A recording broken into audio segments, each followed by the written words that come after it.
एक गांव में मधु नाम की एक लड़की रहती थी। वो दिखने में बहुत ही काली थी। उसके बड़े बड़े होंठ और नाक चपटी थी, इसलिए गांव के सभी लोग उसे काली बंदरिया कहकर चिढ़ाते थे। मधु की एक छोटी बहन भी थी जिसका नाम था रानी, जो दिखने में बहुत ही सुंदर थी। उसे अपनी सुंदरता पर बहुत घमंड था। वो भी मधु को उसके रंग रूप की वजह से उसका मजाक उड़ाया करती थी। मैं मार्केट जा रही हूँ, बताओ तुम दोनों के लिए कौन से रंग की ड्रेस लेकर आऊं? बताओ मधु, तुम्हारे लिए कौन सा रंग का ड्रेस लेकर आऊं? ये भी कोई पूछने वाली बात है माँ, काली बंदरिया तो काले कपड़े ही पहनेगी। देखो माँ, रानी मेरा कैसे मजाक उड़ा रही है। रानी, अपनी बड़ी दीदी के बारे में ऐसा नहीं बोलते। चलो माफी मांगो दीदी से। माँ, मैंने गलत क्या बोला? मैं नहीं मांगूंगी माफी। बाहर भी लोग मधु का मजाक उड़ाने का कोई मौका नहीं छोड़ते थे।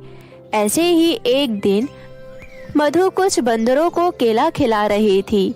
तभी उसके पड़ोस में रहने वाले दो भाई बहन मालती और गोपाल वहां आए और बोले, अरे देखो देखो, काली बंदरिया बंदरों को केला खिला रही है।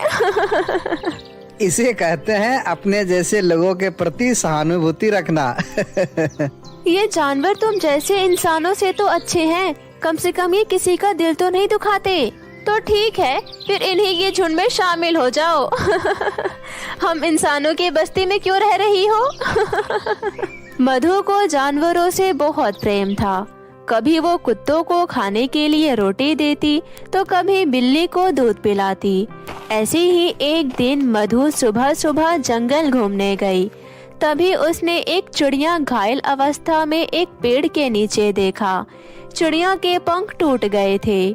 मधु को उस पर दया आ गई। फिर फौरन उस चिड़िया को उठाकर वो अपने घर ले गई। उसने चिड़िया के पंखों में पट्टी बांधी और खाने के लिए बाजरे के दाने और पीने के लिए पानी दिया।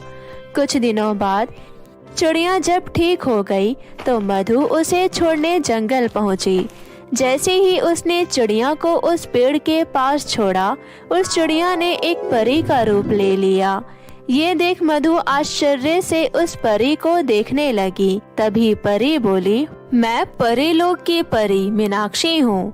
मैं चिड़िया का रूप लेकर आसमान में घूम रही थी।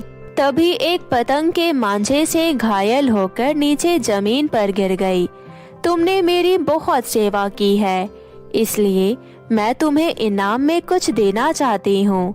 ये लो, ये एक जादुई लिपस्टिक है। इसे लगाते ही तुम सुंदर बन जाओगी। साथ ही तुम इस जादुई लिपस्टिक को लगाकर जो कुछ भी बोलोगी वो सच हो जाएगा। मीनाक्षी परी मधु को वो जादुई लिपस्टिक देकर वहाँ से अदृश्य हो गई। क्या सच में जादुई लिपस्टिक मेरे काले रंग को गोरा बना देगा? अपने होठों पर लगा कर देखती हूँ। मधु ने जैसे ही जादुई लिपस्टिक अपने होठों पर लगाई, वो बहुत सुंदर दिखने लगी। अरे वाह, मैं तो सच में सुंदर दिखने लगी। अब देखती हूँ कौन मेरे रंग का मजाक उड़ाता है।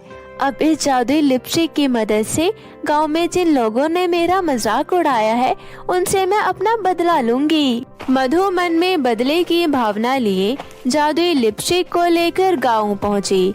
तभी रास्ते में उसने देखा मालती सज धज कर अपने होने वाले पति सुरेश से मिलने जा रही थी। मधु उसका पीछा करते हुए पार्क में जा पहुंची। मालती पार्क में बैठकर अपने होने वाले पति से बातें कर रही थी। अगले महीने हम शादी के बंधन में बन जाएंगे, फिर हम हनीमून मनाने मसूरी जाएंगे। कितना मजा आएगा। हाँ, मसूरी ही क्यों, और भी खूबसूरत खूबसूरत जगह जाएंगे। मेरी होने वाली खूबसूरत बीवी, तुम सच में बहुत ही खूबसूरत हो। मधु एक पेड़ के पीछे छुपकर दोनों की बातें चुपके से सुन रही थी। इस मालती ने मेरा बहुत मजाक उड़ाया था ना, इसे अभी मजा चखाती हूँ।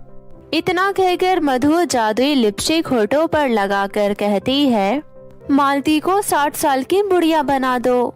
मधु के इतना कहते ही मालती 60 साल की बूढ़ी औरत में बदल गई। अरे, यहाँ अम्मा कहाँ से आ गई? मालती, कहाँ हो तुम? अरे सुरेश, मैं हूँ तुम्हारे सामने, तुम्हारी मालती। मैं एक बुढ़िया से शादी नहीं करूँगा, भागो यहाँ से। ये कहकर सुरेश बूढ़ी औरत बनी मालती को छोड़कर वहाँ से भाग खड़ा हुआ। सुरेश, मुझे छोड़कर कहाँ जा रहे हो? वापस लौट आओ। ये हुई ना बात। इस मालती की बच्ची को तो सबक सिखा दिया, अब उस गोपाल की बारी है। फिर मधु गोपाल को ढूंढते ढूंढते उसके घर जा पहुंची। गोपाल घर के हॉल में बैठकर चाय नाश्ता कर रहा था। तभी मधु चुपके से जादुई लिपस्टिक लगाकर बोली, गोपाल को एक बूढ़ा भिखारी बना दो। इतना कहते ही गोपाल एक बूढ़े भिखारी में बदल गया। तभी मधु गोपाल की माँ को आवाज देते हुए बोली, आंटी जी, जल्दी से बाहर आइए, देखिए आपके घर में भिखारी घुस आया है और बैठकर चाय नाश्ता कर रहा है। इतने में गोपाल की माँ कमरे से बाहर आई। अरे, भिखारी घर में कैसे घुस आया? चल जा यहाँ से। ऐसा कहते हुए उन्होंने गोपाल को धक्के मारकर घर से बाहर निकाल दिया। ये देख मधु मन ही मन बहुत खुश हुई। गोपाल को तो सबक सिखा दिया, अब मेरी प्यारी बहन रानी की बारी है। मधु जब घर पहुंची, रानी कमरे में बैठकर अपने बाल संवार रही थी। अरे, आ गई तू? कहाँ थी काली बंदरिया? ये कहते हुए रानी ने जैसे ही मधु को देखा, वो हैरान रह गई। अरे, तू गोरी कैसे बन गई? बता मुझे। अभी बताती हूँ तुझे, रुको जरा। फिर मधु झट से जादुई लिपस्टिक होठों पर लगाकर बोली, जादुई लिपस्टिक, इसे काली और बदसूरत बना दो। इससे पहले कि रानी कुछ समझ पाती, रानी बदसूरत और काली लड़की में बदल गई। अरे, मेरे गोरे रंग को क्या हो गया? मैं इतनी काली कैसे हो गई? इस तरह जिन जिन लोगों ने उसका मजाक उड़ाया था, एक एक करके मधु ने सबसे बदला लिया। गांव के सभी लोग परेशान हो गए। एक दिन मीनाक्षी परी गांव के ऊपर से गुजर रही थी। तभी उसने लोगों के रोने की आवाज सुनी। वो नीचे उतरी और गांव वालों से उनके रोने का कारण पूछा। आप सब लोग रो क्यों रहे हैं? क्या कोई परेशानी है? मधु पता नहीं कहां से जादू टोना सीखकर आई है।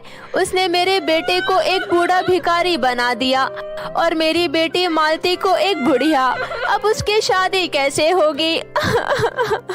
ये सुनकर परी बहुत क्रोधित हो गई और वो तुरंत मधु के पास गई और बोली, मैंने तुम्हें अपने जादुई लिपस्टिक लोगों को परेशान करने के लिए नहीं दिया था।